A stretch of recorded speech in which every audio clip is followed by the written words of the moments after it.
This is the last week of this series of how to make friends. So this is all about in honor of our Life Team friends. I am Pastor Brenda. It's a pleasure, it's an honor to meet you in this space. Let's have these conversations that I know are coming. You ready? Opening thought, opening question. How do we stop seeing relationships as transactions? So with this, I want to read to you yet another piece from Freya, India. Link will be in the notes here. Whew, it's a good one.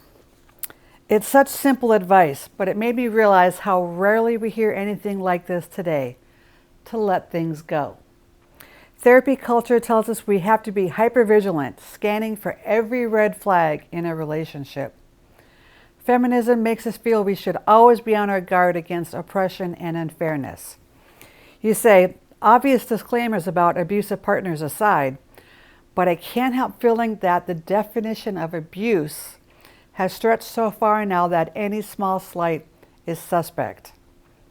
Let that minor comment go and you being gaslit. Allow any inequality and you being walked over. Do more housework than your husband and you're oppressed. Compromise too much and you're codependent. And relationship advice online always seems to be break up, rarely to give grace or forgiveness. Not quite as catchy for the algorithm, I guess. Maybe that's another value of aunties and older relatives. They have more life experience. Might remind us to pick our battles. It's funny how we seem to think our family has no right to get involved in our lives now, but we still trust TikTok influencers and their relentless list of red flags telling us everything is toxic. Anyway, I think letting go is the advice anxious young people really need right now, not just in relationships, but life in general. You don't need to keep score all the time or keep going over everything. Sometimes the only thing oppressing you is your own mind. There's a lot of talk about young people being easily offended and demanding exact fairness these days, but maybe not enough about how that attitude plays out in our romantic relationships and poisons them. So how do we stop seeing everything so transactionally? I love what you say about that intergenerational mixing, and I agree there might be a backswing. But how else can we learn to let things go? I think the idea of offering it up feels scary to young people, makes us feel vulnerable and easy to exploit. Now we're all afraid that someone is a narcissist or manipulating us somehow. How can we teach ourselves to put up with a bit more, to be forgiving without feeling naive? And how can we know the difference between a time to offer it up and a time when we really should just stand up for ourselves? Good question, right? Well, that kind of is our first question. So I hope you gathered with your family, your small group, or with your roommates to have these conversations. But there's a lot to respond to in that. But I want to ask you to talk about this. Can we let things go more? Or how can we teach ourselves to put up with a bit more, to be forgiving without feeling naive? Have that conversation, all right?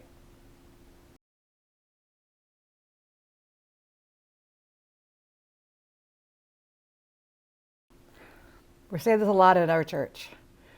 We believe in making generous assumptions because we trust this larger story, God.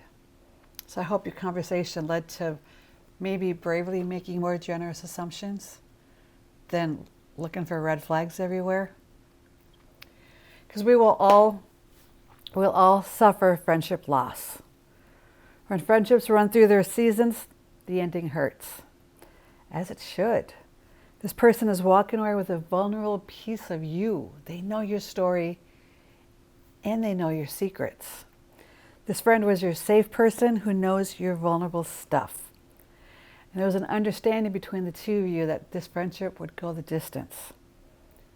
And it didn't. And this hurts. The reason for the ending could be one of a million reasons. The reason is not always betrayal. But there still was an ending, and it still hurts. And even sometimes it feels like you were the one who was rejected. Even if there was a legitimate reason, you still feel like you were the one who was rejected. And then this pain lies to you that you did something wrong, or that something is wrong with you, that you're not enough, or you're too much, or circling stuff in your mind there. But pain lies and hides the truth that this friendship was for a season, and the season is now over. This loss hurts, but it's a worthy loss that hurts, because this friendship is worthy of the honor you are giving it. It is worthy of proper grief. So maybe instead of feeling the proper grief, you just minimize this loss by excusing the pain as it's just a friendship loss. There are things that are much worse in your life than just this friendship loss. No.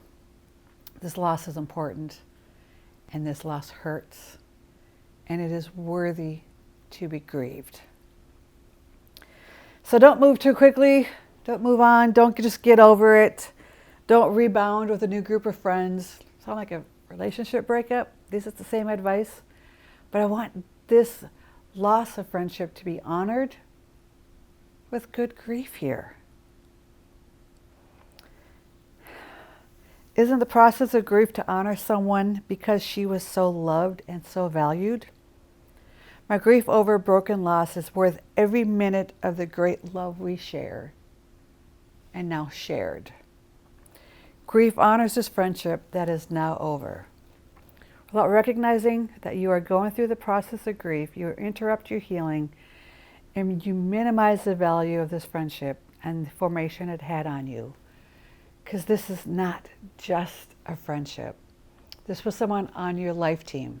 This is someone who poured into you, who built into you, who you have memories with, who, again, knows your secrets, who has made you this better person. This person's a part of your history, part of your formation, shares your memories, and maybe even carried your pain for a season for you. This was a life team member, but he is gone now. He's still a part of you. This does hurt. And I'm going to say it again. It is worth the grieving. We say this also at my church a lot.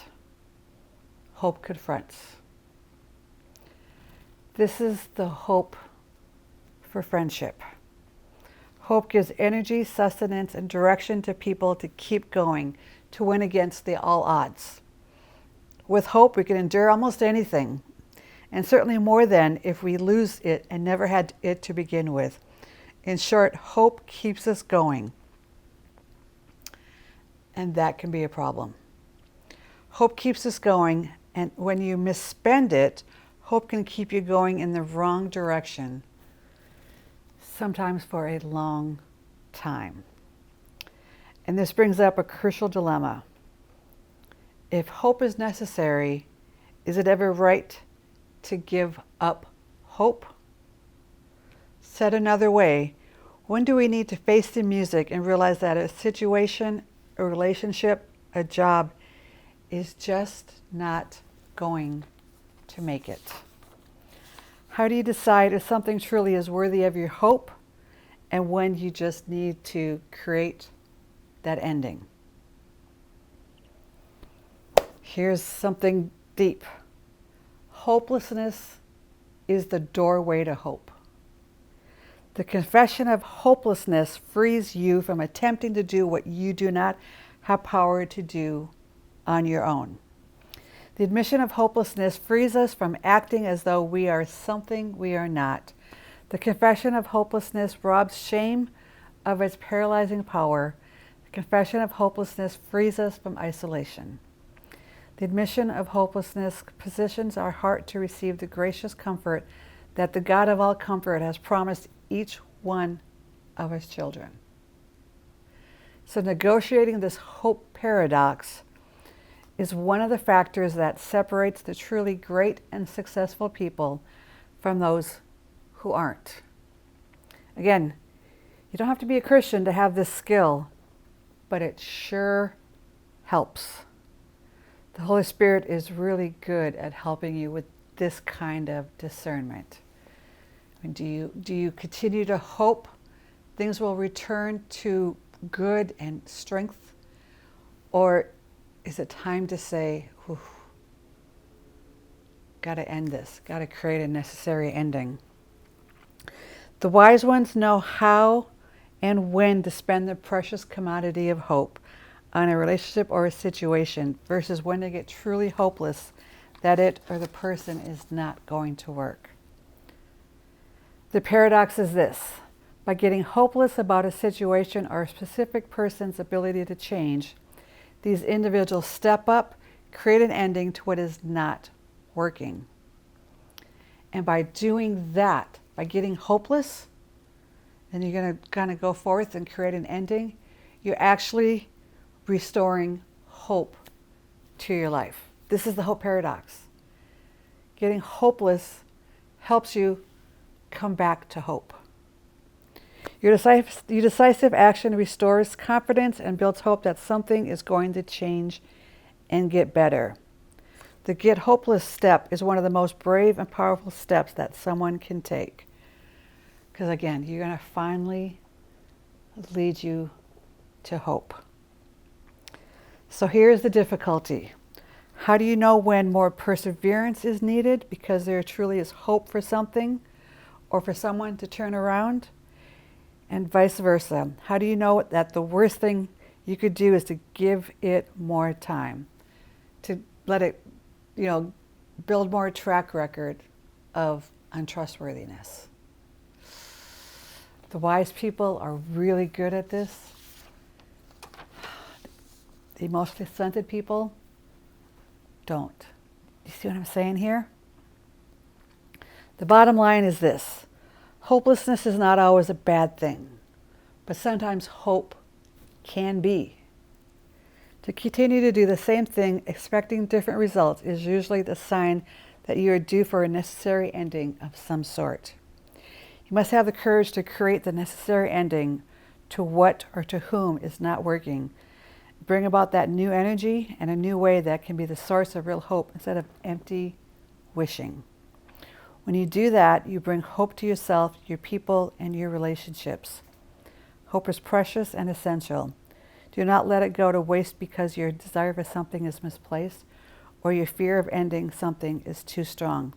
Step up, lead, and get the hope back. And I shared this at our church. This just reminds me of a relationship I was in. This was a guy I thought was a really good match, good marriage, God's gift to me. And he didn't want me. I kept hoping and hoping and hoping he would get God's message for how good we were together. And I was down and dragging and desperate until I got hopeless about it. And I was able to pull my life together. And boy, this was this was hard to discern. But when I got hopeless about it, my life started healing. I started seeing things. And I married a much better guy. So here's your next conversation question. Please give us your learned wisdom. How have you discerned it is time to be hopeless about a friendship? Oh, so much good stuff you can teach us. Please have that conversation.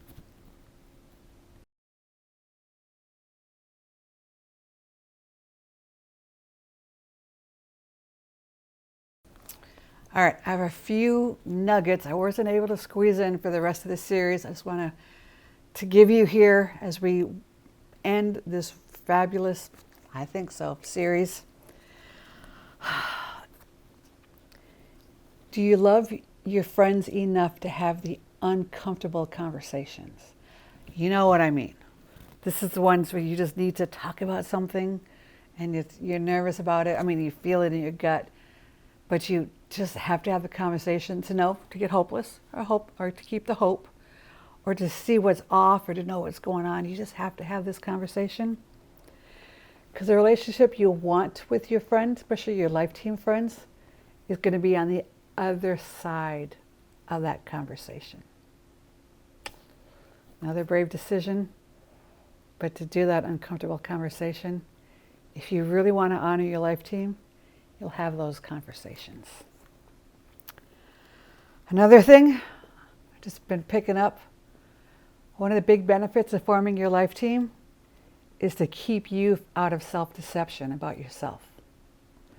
Your life team keeps you grounded, keeps you in the truth, builds you up in the truth, makes you stronger, makes you better, and you can't self-deceive yourself to stay in the bad relationship or to stay in a dead-end job that's sucking the life out of you, or to have grandeur, visions of grandeur about yourself. Your life team will ground you and keep you from that. What a gift they are. And then also, can you give space to life team friends when they are going through some hard seasons? Maybe they aren't going to be there for you for a while just because life's gotten so hard. So you got these people you trust. You put them on your life team. I hope you have, through our PDF there, I've identified them. Maybe, whether you've identified them or you've given them a card to say, thank you for being my soul friend. Thank you for being my older friend. Whatever. Give them placement on this life team. Sometimes those people, I'm going to just say you've got this older friend, is going to go through something where she might have to step back from you for a while. Can you give that person the grace and the space to do that so they can then return to you better? That sometimes just may happen. It'll be worth it. And then, I love this idea of the scaffolding a schedule with your life team friends. These friends on your life team are intentionalities. You're asking them, you're naming them, you're respecting them as, whether you tell them or not, you're my soul friend, you're on my life team. Beautiful moment you can have as friendships. So you need to scaffold into that some kind of a scaffolding into your friendship. I'm being very clear, I'm sorry. So maybe you're already texting each other every day. That's scaffolding time in. And scaffolding I mean by the structure you use to build and construct and hold things up. Scaffolding. So maybe you need to schedule lunch together once a month to sit down, just the two of you, uninterrupted 3-hour conversation. Do that intentionality to grow the friendships. My best friend is in Minnesota. I'm in Virginia. We Marco Polo each other. We have an app. We Marco Polo each other all the stories of our day. We used to do that on the phone, long distance, where it cost us money. And then we started texting each other. But now we just Marco Polo all the stories, because texting is not the same. When I can video chat with her through Marco Polo, and she gets to watch it when she has the time. All the silly stuff we used to talk about where we would talk long distance and it would cost us money. So there are ways to do that. Intentionally find ways to build a scaffold into the schedule that you guys have together. And let me just end here with some Paul Tripp wisdom again. His book is Friendships, A Mess Worth Making. And he gives us the 4 facts that summarize the way God wants us to think about relationships. These are worth repeating as an ending note. You were made for relationships. God created us to be relational beings because he is a social God. Did you think about that? In some way, all friendships are difficult and require work for them to thrive. Friendships expose our struggle with sin. There are no secrets that guarantee problem-free friendships. We hope that better planning, more effective communication, clear role definitions, conflict resolution strategies, and personality typing will make the difference. These do help, but you are still part of a friendship. Jesus helps us deal with our selfishness and our brokenness through our friendships. And 4, at some point you will wonder whether relationships are worth it. From birth to death, we are sinners living with other sinners. So how do you deal with relational disappointments? Do you blame, deny, run away, avoid, threaten, and manipulate? Or do you speak the truth, exhibit patience, approach people gently, and ask for and grant forgiveness, overlook minor offenses, encourage and honor others? Here's living out the way of Jesus through your friendships. So, who is on your life team?